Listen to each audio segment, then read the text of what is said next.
2024 parliament ఎన్నికల్లో ఎవరిది విజయం అని దేశం మొత్తం ఎదురు చూస్తుంది. బీజేపీ గత 10 సంవత్సరాలుగా మతం పేరుతో చిచ్చులు పెట్టి అధికారం చెలాయిస్తుంది తప్ప ఈ దేశ ప్రజలకు చేసిన మంచి మాత్రం ఏమీ లేదు. అధికారంలోకి వచ్చిన 100 రోజుల్లో విదేశాల్లో ఉన్న నల్ల డబ్బు వెనక్కి తెచ్చి ప్రతి పౌరుని అకౌంట్లో 15 లక్షలు వేస్తా అంది. 500 ఉన్న సిలిండర్ 1200 అయ్యింది. 60 ఉన్న పెట్రోల్ 120 అయ్యింది. అయోధ్య రామ మందిరం పేరుతో అధికారంలోకి వచ్చిన తరువాత ఆలయం తప్ప అభివృద్ధి శూన్యం కాబట్టి దేశ ప్రజలు మొత్తం విసిగి వేసారిపోయారు. మోడీ అధికారంలోకి వచ్చినప్పటి నుంచి జీడిపి పాతాళంలోకి పడిపోయింది. ప్రపంచ మార్కెట్లో రూపాయి విలువ గతంలో ఎప్పుడు లేనంతగా పతనం అయ్యింది.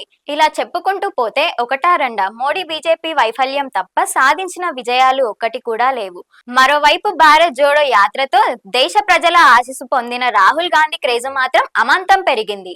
మల్లికార్జున్ ఖర్గే సమర్థవంతమైన నేతృత్వంలో ఇండియా కూటమి చాలా బలిష్టంగా ఉంది. బీజేపీ మళ్లీ అధికారంలోకి వస్తే మత ఉన్మాదం పెరిగిపోతుంది. రాజ్యాంగం మార్చి మతవాదం మనువాదం అందలం ఎక్కుతాయి. ఈ దేశంలో పుట్టి పెరిగిన పౌరులు పరాయి వాళ్ళు అవుతారు.